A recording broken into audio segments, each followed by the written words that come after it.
You guys want to go check it out just to get, I don't know. I don't know why I was going there. The second advice I suggest giving, wait, that doesn't make sense.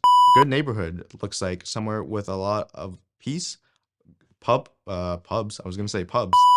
If you guys are looking for, wait. Hi guys, this is Max Liu with REVEL Realty. I'm a realtor in the Niagara region, and today I'm going to be sharing with you 5 things that you should be doing to prepare yourself as a first-time home buyer. Now, I have another video coming really soon about another 5 tips for first-time home buyers, so stay tuned and make sure you subscribe. Number 1 is educate. One of the first things you should be doing as first-time home buyers is just educating yourself about basic terminology involved with real estate. Terms such as amortization, high ratio mortgage, and debt service are all things that you should get familiar with. These terminologies can be often overwhelming for first-time home buyers that's never heard of them before. The CMHC website offers a lot of great tools and information such as incentives and rebates for buyers. It has a mortgage calculator, a affordability calculator, as well as a debt service calculator. The CMHC stands for Canada Mortgage and Housing Corporation, and their website is in the link in my description if you guys want to go check it out. Number 2 is research. Now, before viewing any houses in person, I highly suggest doing research on the type of neighborhood and type of property that you want to buy into.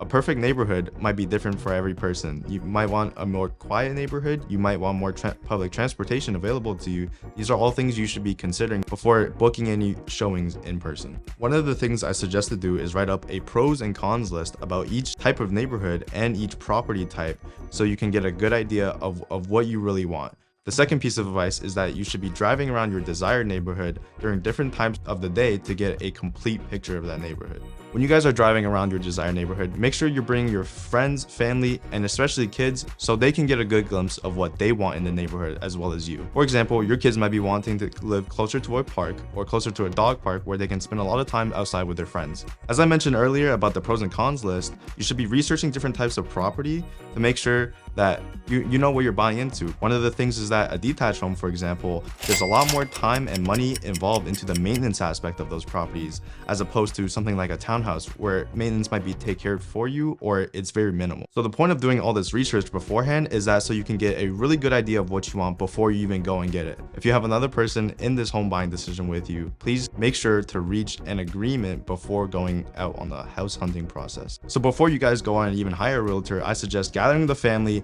and really talking about what you guys want as a whole. This decision may be troublesome, but make sure this conversation does happen. So before you go even hire a realtor, you're not wasting anyone's time or wasting your own trying to look for something that you don't even want. Number 3 is asking around. Now, before you even hire a real estate agent, you might be wondering, who is the perfect real estate agent for me? You can ask people right around you, such as families and friends, or referrals such as real estate professionals, any mortgage professionals or lawyers to get their honest opinion about the professionals that they've already worked with. Now, you should be especially asking those people who have multiple experiences in buying and selling property. You should be asking them questions like, what is your biggest mistake when you first bought your home, and what is one advice that you would give me when purchasing a home? I asked 2 seasoned investors what their advice would be to someone buying their home for the first time, and one of them said that make sure everything on their mortgage paperwork is correct.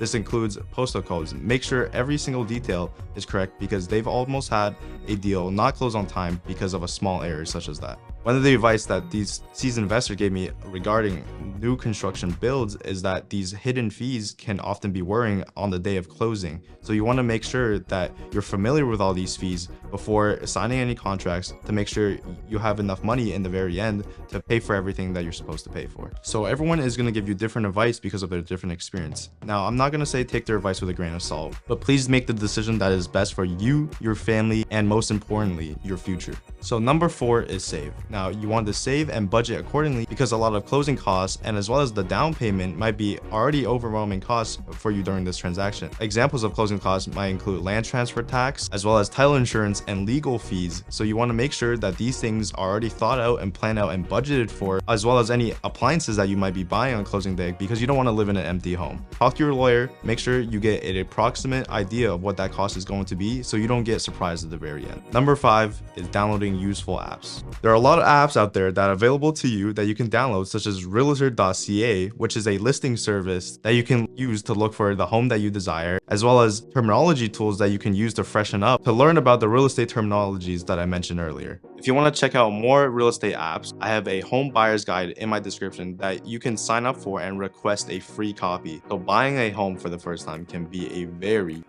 stressful process, and it can be very overwhelming for people, and that is perfectly okay. The point of this video is to just be prepared, because if you're prepared, you can succeed. Preparation leads to success, and the more prepared you are, the less stressed you'll be, which is why my next video will make you as comfortable as you can be and as educated as you can be with your first time home buying decisions. If you guys like this video, I will post another video really soon about even more home buying tips. So if you like the content and like what I've been posting, make sure you give this video a like and subscribe so you can stay tuned for the many videos to come.